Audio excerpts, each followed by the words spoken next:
வணக்கம் நண்பர்களே, welcome to 7 second GK. நண்பர்களே, இந்த வீடியோ பதிவில் என்ன பார்க்க போறோம்னா தேர்வு 6 தான் பார்க்க போறோம். தேர்வு 5 வரைக்கும் நம்ம சேனல்ல அப்லோட் பண்ணியிருக்கோம், விசிட் பண்ணி பாருங்க. இந்த டிஎன்பிசியோட தேர்வு தமிழ் தேர்வு ஃபுல்லாவே தனி பிளேலிஸ்டாக தான் கொடுத்துருக்கும். அது இல்லாமல் உங்களுக்கு PDF and Google form link வேணும்னு நினைச்சீங்கன்னா நம்ம டெஸ்ட் பேட்ச் ஜாயின் பண்ணிக்காங்க. அதோட ஃபுல் டீல்ஸ் டிஸ்கிரிப்ஷன் பாக்ஸ்ல கொடுத்துருக்கோம், விசிட் பண்ணி பாருங்க. இப்போ தேர்வு 6 என்னென்ன டாபிக் பார்க்க போறோம்னு சொல்லிட்டு பார்ப்போம் வாங்க. தேர்வு 6 என்னன்னு பார்த்தீங்கன்னா ரிவிஷன் டெஸ்ட் 1 தான். தேர்வு 5 வரைக்கும் என்ன பார்த்தோமோ, தேர்வு 1லேருந்து தேர்வு 5 வரைக்கும் என்ன பார்த்தோமோ அதுதான் பார்க்க போகிறோம். நம்ம ஏற்கனவே ஷெடியூலும் அப்லோட் பண்ணியிருக்கோம். அந்த ஷெடியூல் வைஸில் படிச்சுட்டு எக்ஸாம் எழுத பாருங்க. நம்ம ஒவ்வொரு கொஸ்டினுக்கும் ஒரு 3 செகண்ட்ஸ் கேப் கொடுக்குறோம். அதில் ஆன்சர் தெரிஞ்ச நண்பர்கள் ஆன்சர் கமெண்ட் பாக்ஸில் கமெண்ட் பண்ணிட்டு வாங்க. ஃபர்ஸ்ட் கொஸ்டின், அக்களத்து என்ற சொல்லை பிரித்தெழுதுக. ஆன்சர் ஏ, ஆ பிளஸ் களத்து. கொஸ்டின் நம்பர் 2, கதிர் பிளஸ் ஈன என்பதனை சேர்த்தெழுதுக. ஆன்சர் சி, கதிரீன. கொஸ்டின் நம்பர் 3, பெற்றெடுத்தோம் என்ற சொல்லை பிரித்தெழுதுக. ஆன்சர் டி, பெற்று பிளஸ் எடுத்தோம். கொஸ்டின் நம்பர் 4, கால் பிளஸ் இறங்கி என்பதனை சேர்த்தெழுத கிடைக்கும் சொல். ஆன்சர் பி, கால் இறங்கி. கொஸ்டின் நம்பர் 5, பொற்சிலை என்னும் சொல்லை பிரித்தெழுதுக. ஆன்சர் ஏ, பொன் பிளஸ் சிலை. கொஸ்டின் நம்பர் 6, மனம் பிளஸ் மகிழ்ச்சி என்ற சொல்லை சேர்த்தெழுதுக. ஆன்சர் ஏ, மனமகிழ்ச்சி. கொஸ்டின் நம்பர் 7, வாசல் எல்லாம் என்ற சொல்லை பிரித்தெழுதுக. ஆன்சர் ஏ, வாசல் பிளஸ் எல்லாம். வாசல் எல்லாம் வாசல் பிளஸ் எல்லாம் சொல்லி பிரியும். இல்லும் ஏவும் சேர்ந்தால் லேவ மாறுது. நீங்க புணர்ச்சி விதிகள் பார்த்துருந்தீங்கன்னா இது ஈஸியாக எப்படி பிரிச்சு எழுதுறது சேர்த்து எழுதுறதுன்னு சொல்லி ஈஸியாக நீங்க ஆன்சர் பண்ணலாம். அதோட வீடியோ புணர்ச்சி விதியோட வீடியோவும் நம்ம சேனல் அப்லோட் பண்ணியிருக்கோம். இல்லைன்னா நோட்ஸ் டீப்பாக கொடுத்துருக்கோம். நோட்ஸ்ல A to Z ஃபுல்லாவே கொடுத்துருக்கோம். A to Zனா என்னன்னு பார்த்தீங்கன்னா உங்களுக்கு சிலபஸ்ல என்னென்ன டாபிக் இருக்கோ அந்த டாபிக்ல எங்கெங்க படிக்கணும் எல்லாமே ஃபுல் டீல்ஸ் கொடுத்துருக்கோம். இப்போ பிரித்தெழுத சேர்த்து எழுதுனா புணர்ச்சி விதிகளும் படிக்கணும். புணர்ச்சி விதிகள் கொடுத்துட்டு அந்த இடத்த பிரித்தெழுத சேர்த்து எழுதுக. பள்ளி புத்தகத்தில் எங்கே இருக்கோ அது அவுட் ஆஃப் சோர்ஸ் எங்கே இருக்கோ அது எல்லாமே சேர்த்து தான் new book and old book எல்லாமே ஃபுல்லாக கவர் பண்ணி நம்ம நோட்ஸ் ரெடி பண்ணியிருக்கோம். அதோட டீட்டெயில்ஸ் டிஸ்கிரிப்ஷன் பாக்ஸ் கொடுத்துருக்கோம், விசிட் பண்ணி பாருங்க. கொஸ்டின் நம்பர் 8, மண் பிளஸ் அழகு என்ற சொல்லை சேர்த்தெழுதுக. ஆன்சர் பி, மண்ணழகு. கொஸ்டின் நம்பர் 9, வெங்கரி என்னும் சொல்லை பிரித்தெழுதுக. ஆன்சர் பி, வெண்மை பிளஸ் கரி. கொஸ்டின் நம்பர் 10, என்றிருள் என்னும் சொல்லை பிரித்தெழுதுக. ஆன்சர் டி, என்று பிளஸ் இருள். கொஸ்டின் நம்பர் 11, பெருங்கடல் என்னும் சொல்லை பிரித்தெழுத கிடைப்பது. ஆன்சர் பி, பெருமை பிளஸ் கடல். கொஸ்டின் நம்பர் 12, கோட்டோவியம் என்ற சொல்லை பிரித்தெழுதுக. ஆன்சர் பி, கோடு பிளஸ் ஓவியம். கொஸ்டின் நம்பர் 13, பசியின்றி என்னும் சொல்லை பிரித்தெழுதுக. பசி பிளஸ் இன்றி. கொஸ்டின் நம்பர் 14, படிப்பறிவு என்னும் சொல்லை பிரித்தெழுதுக. ஆன்சர் சி, படிப்பு பிளஸ் அறிவு. கொஸ்டின் நம்பர் 15, அமுதென்று என்னும் சொல்லை பிரித்தெழுதுக. ஆன்சர் ஏ, அமுது பிளஸ் என்று. கொஸ்டின் நம்பர் 16, தம்முயிர் என்ற சொல்லை பிரித்தெழுதுக. இது எப்படி புரியும் பார்த்தீங்கன்னா தம் பிளஸ் உயிர். Answer A. கொஸ்டின் நம்பர் 17, நன்றறிதல் என்னும் சொல்லை பிரித்தெழுத கிடைப்பது.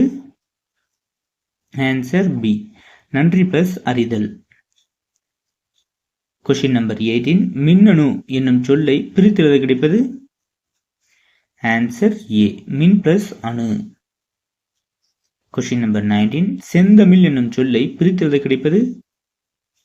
ஆன்சர் டி, செம்மை பிளஸ் தமிழ். கொஸ்டின் நம்பர் 20, வெண்குடை என்னும் சொல்லை பிரித்தெழுத கிடைப்பது. ஆன்சர் பி, வெண்மை பிளஸ் குடை. கொஸ்டின் நம்பர் 21, பாசிலை என்ற சொல்லை பிரித்தெழுதுக. ஆன்சர் ஏ, பசுமை பிளஸ் இலை. கொஷின் நம்பர் 22 பாருங்க. நெக்ஸ்ட், தண்டளிர் பாதம் இச்சொல்லை சரியாக பிரித்திடும் முறையை கேட்குறாங்க. Answer C. தன்மை பிளஸ் தளிர் பிளஸ் பதம், அப்படிதான் வந்து தண்டளிர் பதம் வந்து பிரியுது. கொஷின் நம்பர் 23, களம்பகம் இச்சொல்லை பிரித்தெழுதுக. Answer B. களம் பிளஸ் பகம். கொஷின் நம்பர் 24, கோயிலப்பா என்னும் சொல்லை பிரித்தெழுதுக. Answer C. கோயில் பிளஸ் அப்பா. கொஷின் நம்பர் 25, பாடறிந்து என்னும் சொல்லை பிரித்தெழுதுக. Answer C. பாடு பிளஸ் அறிந்து. கொஷின் நம்பர் 26, மட்டுமல்ல என்னும் சொல்லை பிரித்தெழுதுக. Answer D. மட்டும் பிளஸ் அல்ல.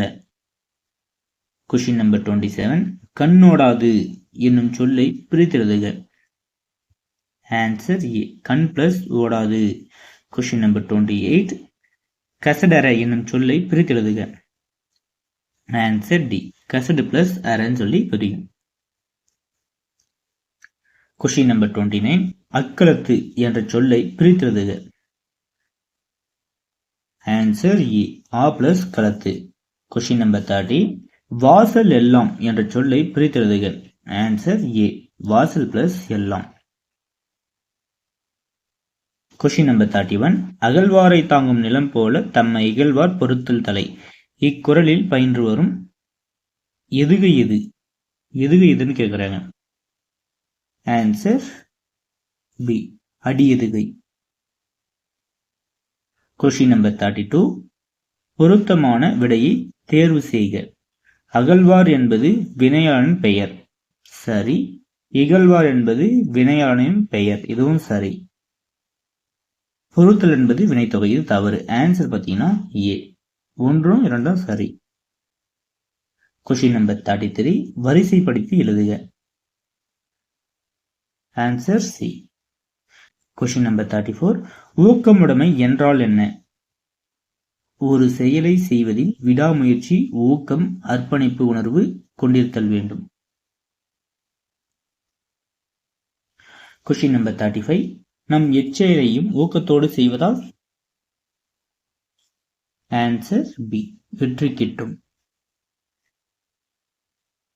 கொஷின் நம்பர் 36, பள்ளியில் ஊக்கத்தோடு செயல்படாமல் இருந்தால்? ஆன்சர் ஏ.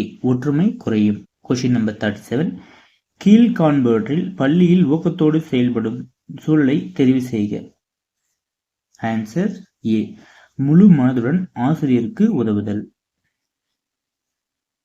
கொஷின் நம்பர் 38, டேஸ் இயங்குவதால் வேலைகளை குறிப்பிட்ட நேரத்தில் முடிக்கலாம். Answer A. சுறுசுறுப்பாக. கொஷின் நம்பர் 39, டேஸ் உழைத்தால் வெற்றி பெறலாம். Answer A. முழு ஈடுபாட்டுடன். கொஷின் நம்பர் 40, நம் லட்சியம் நிறைவேற டேஸ் செயல்பட வேண்டும். Answer B. ஊக்கத்துடன். கொஷின் நம்பர் 41, வலி என்ற சொல்லின் பொருள் என்ன? Answer D. காற்று. கொஷின் நம்பர் 42, தலை என்ற சொல்லின் பொருள்? Answer B. விலங்கு. கொஷின் நம்பர் 43, தலை என்ற சொல்லின் பொருள்? Answer C. தலைத்தல். கொஷின் நம்பர் 44, தலை என்ற சொல்லின் பொருள் என்ன? இந்த தலைனா வந்து ஒரு உறுப்பு. கொஷின் நம்பர் 45, அழகு என்ற சொல்லின் பொருள் என்ன? Answer B. பறவையின் மூக்கு. கொஷின் நம்பர் 46, அழகு என்ற சொல்லின் பொருள்? இந்த அழகு வந்து பெண்மையில். Answer C. அதே கீழே 47 இருக்க அழகு வந்து பாருங்க, அது வந்து ஆன்சர் பி. வனப்பு. அதே 47 இருக்க அழகு வந்து என்னன்னு பார்த்தீங்கன்னா கவின், வனப்பு, எழில், இது எல்லாமே சரிதான். ஆனால் ஆன்சர் வந்து பார்த்தீங்கன்னா டி. அனைத்தும் சரி. இது மூணுமே சரின்றதால வந்து அனைத்தும் சரி. கொஷின் நம்பர் 48, எழில் என்ற சொல்லின் பொருள் என்ன? Answer A. அழகு. கொஷின் நம்பர் 49, அலை என்ற சொல்லின் பொருள் என்ன? அலைனா கடல் அலை. Answer B. கொஷின் நம்பர் 50க்கு வந்து ஆன்சர் வந்து கமெண்ட் பாக்ஸ் வந்து கமெண்ட் பண்ணுங்க. எவ்வளோ நண்பர்கள் வந்து சரியாக சொல்றீங்கன்னு சொல்லிட்டு பார்ப்போம். நம்ம டெஸ்ட் பேட்சோட ஃபுல் டீடைல்ஸ் வந்து நம்ம டெலகிராம்ல வந்து கொடுத்துருக்கோம். இல்லை வீடியோவோட டிஸ்கிரிப்ஷன் பாக்ஸ்லேயே வந்து கொடுத்துருக்கோம். விசிட் பண்ணி பாருங்க. நெக்ஸ்ட் வந்து தேர்வு 7 வந்து பார்ப்போம். தேங்க்ஸ் ஃபார் வாட்சிங். நன்றி, வணக்கம்.